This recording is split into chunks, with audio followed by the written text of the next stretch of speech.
Good morning बच्चों। आज हम धातु और अधातु जो चैप्टर है उसका जो एनसीईआरटी क्वेश्चन है उसको हम लोग अभी देखेंगे। वो अभी पेज बाय पेज नंबर जितना था उस पर देखेंगे। तो हम लोग बिना समय के व्यर्थ करे हुए हम लोग चलते हैं, शुरू करते हैं। किसका चैप्टर का? धातु एवं अधातु का एनसीईआरटी क्वेश्चन। बस ऐसा में चलो शुरू करते हैं इसका क्वेश्चन। देखिए पेज नंबर 45। कितना पेज नंबर? 45। बात समझा गया? पेज नंबर 45 आपको दिया गया है कौन सा? तो कह रहा है इसमें कि ऐसे धातु का ध्यान दीजिए जो ऐसे धातु का ध्यान दीजिए जो कमरे के ताप पर द्रव होती है, चाकू से आसानी से काटा जा सकता है, ऊष्मा का सबसे अच्छी चालक होती है और ऊष्मा का कुचालक होती है। देखिए आपको उदाहरण देना है 4। कौन कौन सा? 4 उदाहरण देना है। क्या सुन में आपको 4 को ऐसा उदाहरण देना है धातु का जो कमरे के ताप पर द्रव होती है। उसमें आपको बताए थे कमरे के ताप पर द्रव मन होता है पानी के जैसा। कौन होता है? तो मरकरी या पारा।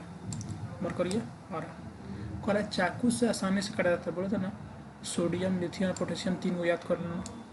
सोडियम, लिथियम, पोटेशियम ये चाकू से आसानी से काटा जा सकता है। सबसे अधिक क्रियाशील होती है किनको? जैसे ही पानी तुम लोग मिट्टी के तेल से बाहर निकालोगे ये अपने आप उसमें आग पकड़ लेगा। और ऊष्मा का सबसे अच्छा चालक कौन होता है? तो देखो ऊष्मा का सबसे अच्छा चालक में पता है कि मैं 2 चीज़ बताएगा। कोई पूछेगा विद्युत का सबसे अच्छा चालक तुम्हारा कौन होगा? तो सोना। लेकिन बोलेगा ऊष्मा का तो सिल्वर या कॉपर। सिल्वर या कॉपर, सिल्वर या कॉपर।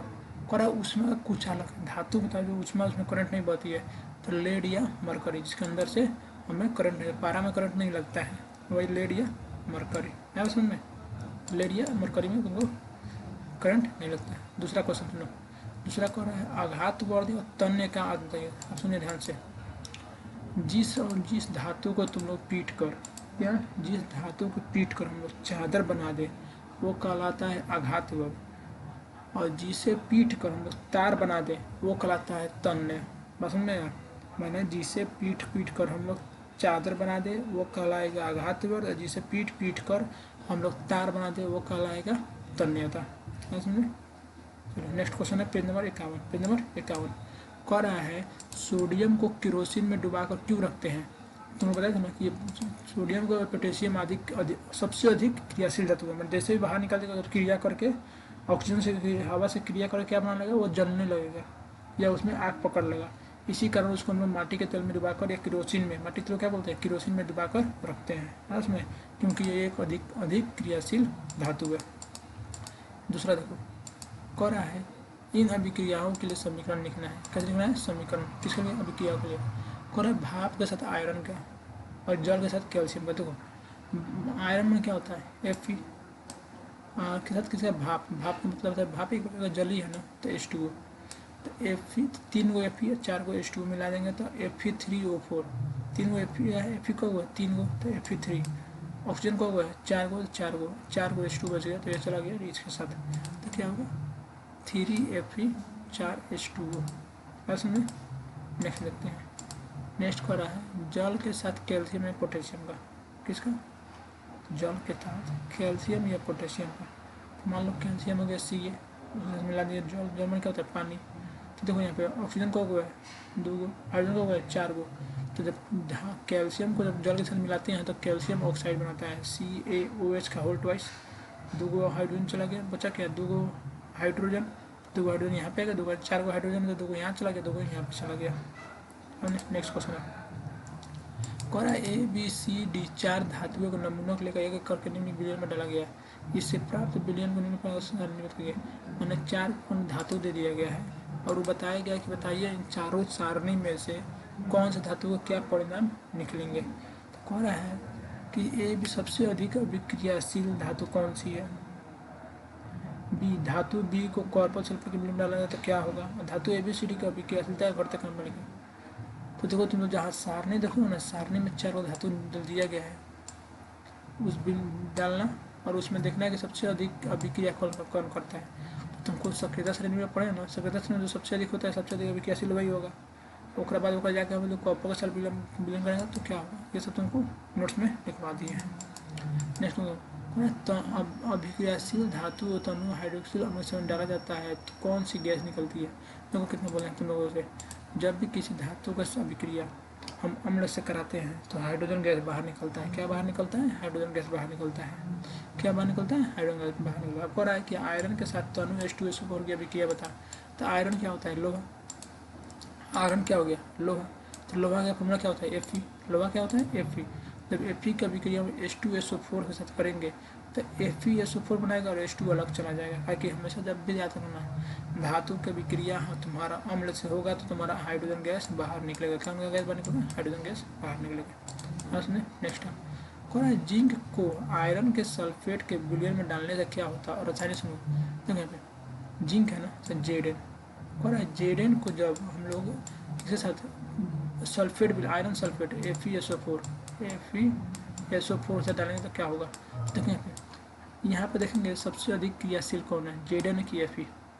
सक्रियता श्रेणी में जाना देखना Zn ऊपर है कि Fe है।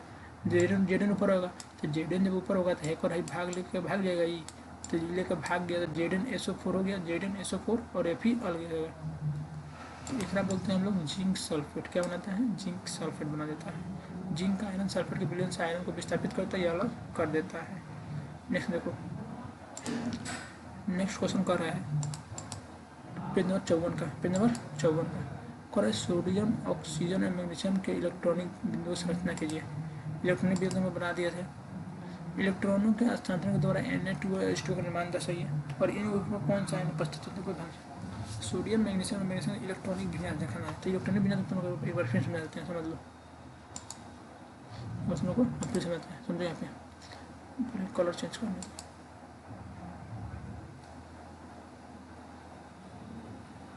एक सेकंड। चलो देखो यहाँ पे हम समझाते हैं कि इलेक्ट्रॉनिक विन्यास कैसे बनेगा। तो मान लो हम लेते हैं ऑक्सीजन। क्या लेते हैं? ऑक्सीजन। बोर्ड पर दिख रहा है ना ऑक्सीजन काला कलर से। ऑक्सीजन का परमाणु संख्या कितना होता है? 8। कितना होता है? 8। वो 8 होता है ना ऑक्सीजन 8। अब सुनने यहाँ पे अब इसको तुमको तोड़ना है 2 के फॉर्म में। पहला कक्षा में 2 इलेक्ट्रॉन, पहले कक्षा में कौ इलेक्ट्रॉन? 2 को बच गया। मान लो 8 को में से 2 चला गया, को बच गया? 6 को बच गया? 6 इतना बात की सोचना नहीं आया। टोटल मान लो इलेक्ट्रॉनिक विन्यास पढ़ा है ना, ऑक्सीजन कितना होता है? परमाणु संख्या 8। तो 8 में से मान लो 2 को तो हमसे पहले क्लास में को रहेगा लेके 2 को, 2 को पहले क्लास में भेज दिया तो को बचा सब 6 को लिखे बचा था। इसी 6 को जो आखिरी कक्षा में इलेक्ट्रॉन बचता है ओकरे से हम लोग इलेक्ट्रॉनिक विन्यास निकालते हैं। अब ध्यान समझो, मान लो O हो गया तो इसको तो हो गया इलेक्ट्रॉनिक विन्यास, ये हो गया 2 6 इलेक्ट्रॉनिक विन्यास। यहाँ बोलेगा इलेक्ट्रॉनिक संरचना बनाने देते हैं। मान लो ये हो गया ऑक्सीजन, बाहरी कक्षा में को इलेक्ट्रॉन 6 को, तो 6 को बिंदु बना दो 1 2 3 4 5 और ये 6। ये हो गया इसको इलेक्ट्रॉनिक संरचना या इलेक्ट्रॉनिक विन्यास। इलेक्ट्रॉनिक विन्यास ये हो गया कि 2 तोड़ दी खाली इलेक्ट्रॉनिक विन्यास। और बिंदु संरचना ये हो गया बिंदु में कितना भाग में बना है समझ। इससे पूछ देगा तुमसे। मान लो कि नेक्स्ट आते हैं, जैसे मान लो ये चलो जैसे बोलेगा क्या कि जल का, किसका? जल का इलेक्ट्रॉनिक संरचना। जल मान लो जल के बनाने से कितना होता है? H2O H2O ऐसा ना। हाइड्रोजन परमाणु संख्या कितना होता है? हाइड्रोजन परमाणु संख्या 1, ऑक्सीजन परमाणु संख्या 8। ऑक्सीजन तोड़ेगा कितना आएगा? 2,8 है। तो बाहर क्लास में एक होता है, हाइड्रोजन का होगा 2 को, माने कि 1 ऑक्सीजन हो गया और 2 को हाइड्रोजन, 2 को हाइड्रोजन, 1 ऑक्सीजन 2 को हाइड्रोजन। अब सुनो यहाँ पे ऑक्सीजन के बाहरी कक्षा में को इलेक्ट्रॉन 8 सॉरी 6 गुना होगा। यहाँ पे 6 होगा ना, आगे 8 को होगा 2 अच्छा तब ना 8 होगा 6 हो गया। अब यहाँ से ध्यान से मेरा बाहरी कक्षा में को इलेक्ट्रॉन 6 को बनाओ 1 2 3 4 5 1 हो गया 2 5 और ये 6 किलो ऑक्सीजन का हो गया। हाइड्रोजन के बाहर का इलेक्ट्रॉन है 1 को, चलो 1 को बनाते हैं।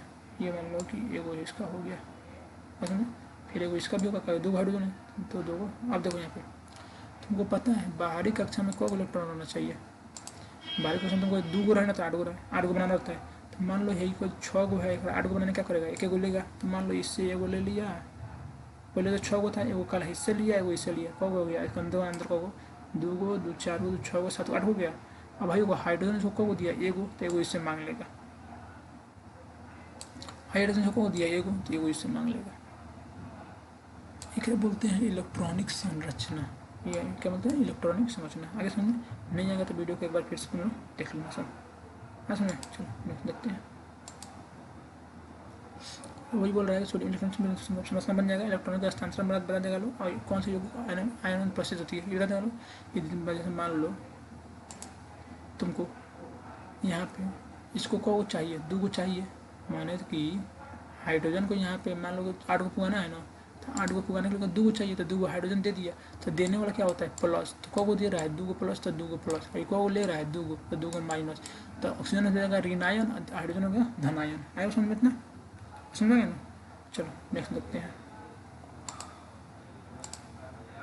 अब कह रहा है नेक्स्ट कह रहा है आयनिक यौगिकों का गलनांक उच्च क्यों होता है। देखो कह रहा है आयनिक यौगिकों का गलनांक उच्च क्यों होता है। कारण आयनिक यौगिक परस्पर दो को मजबूत शक्तिशाली होते हैं।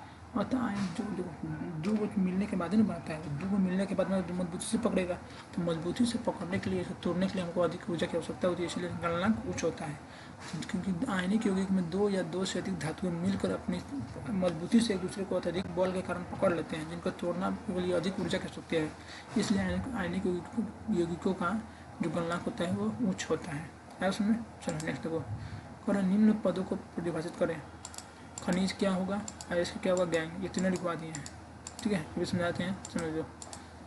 कह रहा है खनिज वे पदार्थ जिन धातु अपने यौगिकों रूप में पाई जाती है। इसमें खनिज वे होते हैं जो धातुएं जिन्हें यौगिकों रूप में पाई जाती है, या जमीन से जो निकाला गया तत्व होता है खनिज कहलाता है। अब इस ऐसे खनिज जिनमें से धातुओं का निष्कासन अत्यधिक सरल या उपयुक्त होता है अयस्क कहलाता है। दुनिया से जो भी वस्तु जमीन से निकालेंगे वो क्या कहलाएगा, खनिज निकलेगा। खनिज में से धातु को आसानी से निकाल ले वो कहलाता है अयस्क। क्या कहलाता है, अयस्क। और कह रहा है कि मान लो खनिज को न निकालने में कुछ अशुद्धियाँ हो गई आ जाती हैं। क्या हुई अशुद्धियाँ, उन अशुद्धियों क्या कहते हैं, गैंग कहते हैं। आप समझे। कह रहे 2 धातुओं का नाम बताइए जो प्रकृति मुक्त से तो प्रकृति में मुक्त अवस्था पाई जाती है। बात सुनो, जो किसी से भी क्रियाशील नहीं करता है, जो किसी से भी क्रिया नहीं करता है, जो सक्रियता से सबसे नीचे पाया जाता है, वही तुम्हारा 2 धातु होगा। कौन कौन, सोना और प्लेटिनम। कौन कौन, सोना और प्लेटिनम। आया समझे। चलो नेक्स्ट देखो, नेक्स्ट कह रहा है जिंक और मैग्नीशियम और कॉपर धात्विक ऑक्साइडों को निम्न धातुओं के साथ गर्म करने पर कौन कौन कह रहा है जिंक मैग्नीशियम और कॉपर धातुओं को ऑक्साइडों को निम्न धातुओं के साथ गर्म किया जाता है तो किस स्थिति में विस्थापन क्रिया घटित होती है। देखो अब उसमें तुम कहते हैं जिंक मैग्नीशियम और कॉपर को जब धात्विक ऑक्साइड के साथ धात्विक ऑक्साइड के साथ अभिक्रिया करेंगे तो तुम्हारा गर्म करने पर क्या होगा, तो तुम्हारा जिंक होगा तो जेड में बना जाएगा, जिंक ऑक्साइड बना देगा, और जो धातु होगा वो अलग होगा। तो सक्रियता श्रेणी में जो धातु जितना ऊपर रहेगा वो उतना अधिक किसी अपने तत्व को अलग कर देगा। तो तुम लोग सक्रियता श्रेणी से इसको बना देना। ऐसा समझने दो। कौन सी धातु आसानी से संचारित नहीं होती है, तो आसानी से संचारित वही नहीं होगा जो प्रकृति में मुक्त अवस्था में पाया जाता है, जो कौन सा विक्रिया नहीं करता है। कौन कौन है, सोना, प्लेटिनम और चांदी। कभी खराब होगा, नहीं खराब होता है, संचारित नहीं होता आसानी से, संचालित होता है लेकिन आसानी से नहीं होता है। हम तुमने बोला लोहा के गहना पहने होगी, सोना का पहने होगा, क्या है, क्या जल्दी से खराब नहीं होता है। आगे करो मिश्र धातु क्या है, तो मिश्र धातु होता है 2 या 2 से अधिक वस्तु का समांगी मिश्रण बने, समान मात्रा मिलाएंगे तभी जाके बनेगा मिश्र धातु। जैसे बात चाय बोला था, कितना मात्रा में चीनी डालोगे, कितना मात्रा में पानी डालोगे, एक लिमिट होता है ना कि ये 4 कप चाय 4 कप दूध रहेगा तो 2 कप पानी रहेगा, यही ना होगा।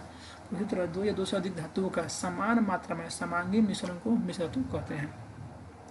निम्नलिखित में कौन युगल विस्थापन अभिक्रिया करता है। युगल विस्थापन में क्या होता है, दोनों ओर से जाए, ठीक है ना। तो NaCl एक विस्थापन होता है, MgCl इसमें भी एकल विस्थापन होता है, FeSO4 इसमें भी एकल विस्थापन होता है। युगल विस्थापन दोनों से देते हैं, AgN होता है, तीनों से क्या होता है, एकल विस्थापन करता है लोग, तो जो बच गया वही ना होगा, तो एकल विस्थापन में हो जाएगा। तो नेक्स्ट देखो, लोहे के फ्लाइंग पेन को जंग से बचाने के लिए कौन सा विधि प्रयोग, तो बोले लोहे के कोई भी चीज़ को जंग से बचाने के लिए जिंक के परत चढ़ा देते हैं। क्या करते हैं, जिंक के परत चढ़ा देते हैं, ये सब लेपन बोलते हैं, ये सब लेपन करना, तो जिंक के परत हम लोग चढ़ा देते हैं। है समझ में। नेक्स्ट को कह रहा है कोई धातु ऑक्सीजन के साथ अभिक्रिया करके उच्च गलनांक वाला यौगिक निर्मित करता है, या यौगिक जल में विलय है, तो धातु क्या हो सकता है। देखो कह रहा है 2 चीज़ कि हमको बताओ वो ऐसा कौन सा धातु है जो तुम्हारा ऑक्सीजन के साथ अभिक्रिया करेगा और जल में तुम्हारा विलीन भी होगा, तो ऐसा होता है कैल्शियम। कैल्शियम तुम्हारा जल में घुल जाता है लेकिन कार्बन कभी नहीं घुलता है। आप पूछोगे सर कैसे, बताते हैं। कभी कोल्ड ड्रिंक पीना सा तो उसको हिलाना, देखना बुलबुला बन के निकलता है, वही तुम्हारा होता है कार्बन। कौन होता है? कार्बन है उसमें। लोहा कभी पानी में घुलेगा? नहीं घुलेगा। सिलिकॉन पानी में घुलता है, सिलिकॉन पे जो कच्ची होता है। जितने भी सिलिकॉन होता है तुमको, स्मार्ट वॉच का जो फीता होता है वो सब सिलिकॉन का होता है। स्मार्ट वॉच का फीता कितना किसका होता है? सिलिकॉन का होता है। तो वो सब पानी में नहीं खुलता है। क्या खुलता है? कैल्शियम है उसमें। तो नहीं देखो कौन है? खाद्य पदार्थ के वेफ डिब्बों को जिंक के बजाय टीन के लेप किया जाता है, क्यों? देखो हमें समझता है, जो खाने का डिब्बा होता है उसमें हम लोग जिंक का परत नहीं चाहते हैं, उसके टीन बनाते हैं। जो खाना का बर्तन तो कच्ची बनता है, टीन में आता है। देखो ना, दूध बड़े बिस्कुट आता था, या घर में तेल रहता है, वो टीना का बर्तन होता है। टीना बर्तन में क्या है? क्योंकि टीन की अपेक्षा जिंक अधिक क्रियाशील होता है। अब देखो तुमको पूछे और उससे पूछेगा क्या है, तो ये महंगा हुआ छोड़ देना। मान लो महंगा तो अलग बात है, मान लो एक तरफ टीन है ठीक है, और एक तरफ जिंक है। कुछ ये जिंक है, तो देखना है तुमको सक्रियता श्रेणी में जिंक ऊपर है कि टीन ऊपर है। जो ऊपर रहेगा वो अभिक्रिया कर लेगा तेल के साथ में, तेल खराब कर देगा। तो जो नीचे रहेगा वही ना हमारे लिए सही होगा, वो अभिक्रिया नहीं करे।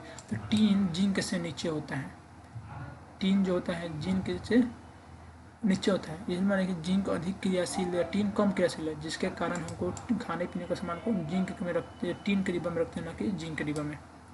नेक्स्ट देखो, आपको एक हथौड़ा, बैटरी, बल्ब, तार का स्विच दिया जाता है। इसका उपयोग करके धातुओं, अधातुओं और नमूनों के बीच अभेद करना। देखो मान लो तुमको हम लोग हथौड़ा दे दे, एक बैटरी दे दे, एक बल्ब दे दे, एक तार दे दे, तो क्या ऐसे बता सकते हो तुम लोग कि कौन धातु है कौन अधातु है?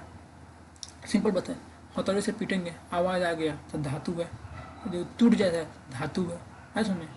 और ये उसमें करंट आ जा रहा है धातु है, करंट नहीं आ रहा है तो धातु है सुनिए। और धातु है, विज्ञान के लिए प्रश्नों का उपयोग हमने पूछा कैसे, तो मान लो ग्रेफाइट लेते हैं, ग्रेफाइट में करंट आता है, तो उसमें यदि करंट आ गया तो ये बल्ब जलने लगेगा, तो तुम्हारा क्या हो जाएगा? वो तुम्हारा हो जाएगा धातु। नेक्स्ट है, चलो नेक्स्ट देखते हैं। उभयधर्मी ऑक्साइड क्यों क्या होती? तो उभयधर्मी ऑक्साइड का नाम देखो। उभयधर्मी ऑक्साइड का मतलब होता है, देखो ऐसे धातु जो अम्ल और क्षारक दोनों से विक्रिया करते हैं, करके लवण में जल प्रदान करते हैं।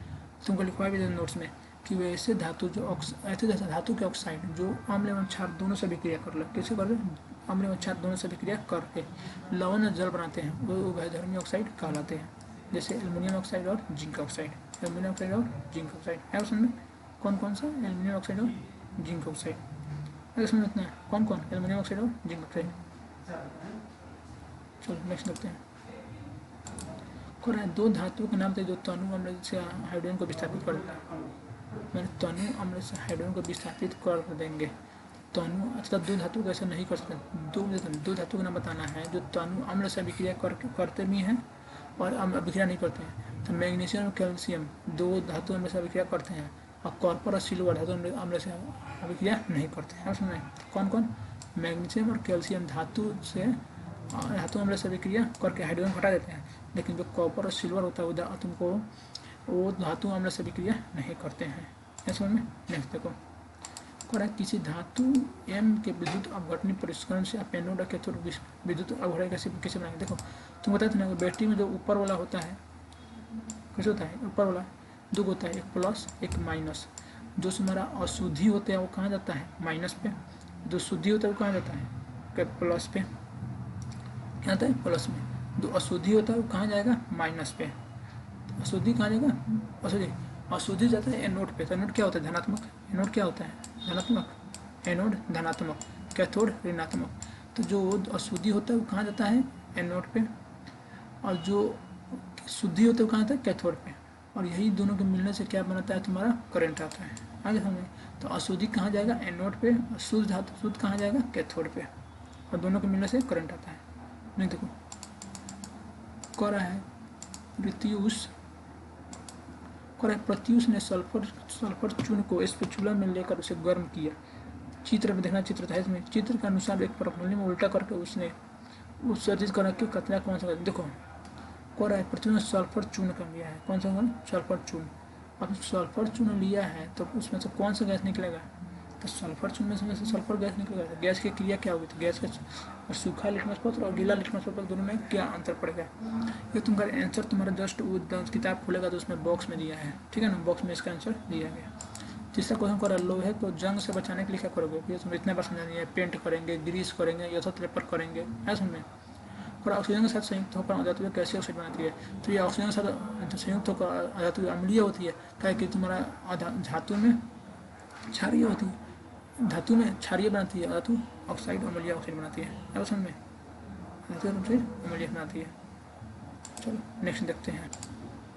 चलो नेक्स्ट क्वेश्चन कह रहा है कि कारण बताना है, क्या नहीं कारण, याद रखना जब ऑक्सीजन के साथ अधातु रहेगा तो क्या बनाएगा, अम्लीय गुण, और धातु रहेगा तो क्षारीय गुण। नेक्स्ट और प्लेटिनम सोना चांदी का उपयोग आभूषण बनाने के लिए क्यों किया जाता है, क्योंकि यह सबसे कम क्रियाशील होता है, मैंने किसी के साथ क्रियाशीलता नहीं करते, जिसके कारण इनका संक्षारण नहीं होता, मैंने जल्दी खराब नहीं होते हैं, बस ये आंसर देना। लिख दिया यहाँ पे, चमकदार होती हैं, संक्षारित भी नहीं होती हैं, जिनका उपयोग आभूषण बनाने के लिए किया जाता है। और सोडियम पोटेशियम और लिथियम को तेल के अंदर रखते हैं, क्या है कि ये सबसे अधिक क्रियाशील धातुएं होती हैं, जैसे ही हवा के संपर्क में आती है इनमें आग लग जाता है, क्या लग जाता है, आग लग जाता है, इसलिए इनको हम लोग माटी के तल में डुबा के रखते हैं।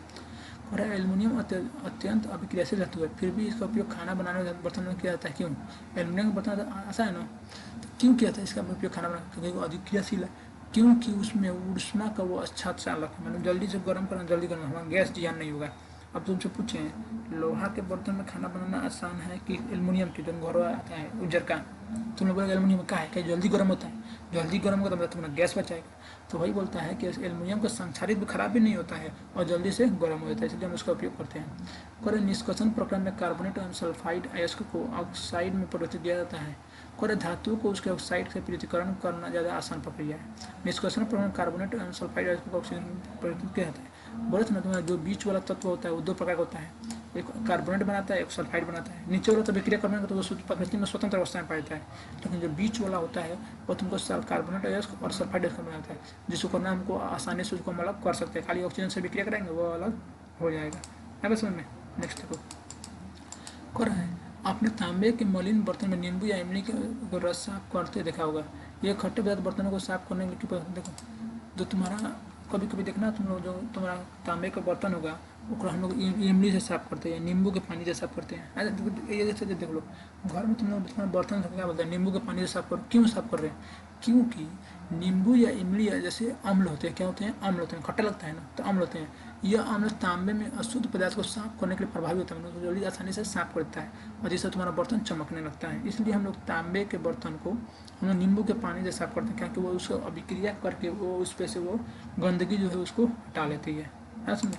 नेक्स्ट देखो करा रासायनिक गुणधर्म के आधार पर धातु और धातु में विभेद करो, तुम बताते हैं लिखवाती हैं तुम लोग, रासायनिक अभिक्रिया के आधार पर धातु और धातु में अंतर बताना है, तो अंतर का धातु आधार पर क्या होता है, धातु तुम्हारा क्या होता है, धातु तुम्हारा क्षारकीय गुण बनाते हैं, रासायनिक बता रहे हैं, रासायनिक का भी तो रासायनिक भी है और रासायनिक गुणधर्म बताना है, मैंने धातु का भी रासायनिक गुणधर्म और अधातु का भी रासायनिक गुणधर्म। तो देखो धातु कौन सा बनाते हैं, धातु बनाता है तुम्हारा क्षारीय गुणधर्म होता है, क्षारीय ऑक्साइड बनाते हैं, धातु अपचायक होते हैं, धातु जल से विक्रिया करके हाइड्रोजन गैस बाहर निकलते हैं, हाइड्रोजन गैस बाद बाहर निकलते हैं, और धातु तुम्हारा अम्लीय या उदासीन ऑक्साइड बनाते हैं, यह अपचायक होता है तो ये उपचायक होता है, और अधातु जल से विक्रिया कर हाइड्रोजन गैस को बाहर नहीं निकालते हैं, उसमें तीनों धरा तीनों लिखना सब। नेक्स्ट देखो कह रहा है एक व्यक्ति प्रत्येक घर में सुनार बनकर जाता है, अब देखो यही तुम्हारा गाँव बोलोगे ना, गाँव में कभी देखना पानी साफ करने वाला आएगा, कौन आएगा, पानी साफ करने वाला, तो देखते हैं।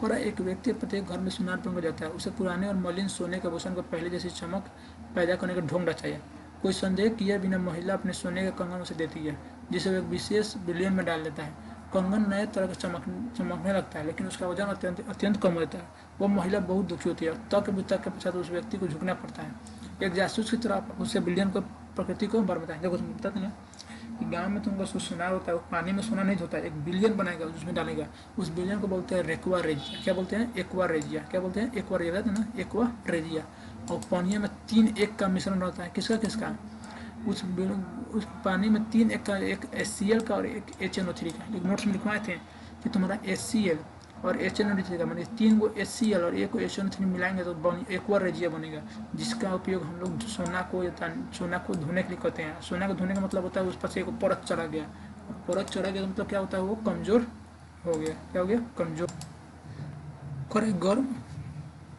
गर्म में जल का टैंक बनाने में तांबे का उपयोग करता है, परंतु इस्पात लोहे को मिश्र धातु का नहीं, इसका क्या है, तो कहें कि कॉपर अच्छा सुचालक होता है जिसके गर्म जल को अत्यधिक अभिक्रिया नहीं करते। देखो हम लोग जो गर्म खाना जो पानी गर्म करते हैं उसमें डालते हैं लोग कॉपर के बर्तन में, तो कॉपर के बर्तन में अधिक समय तक वो गर्म रहता है। ठीक है, इतना रहने देते हैं, क्वेश्चन खत्म हो गया तुम लोग का, बाकी जो होगा वो बाद में देखा जाएगा। हाँ समझ में, चलो ठीक है।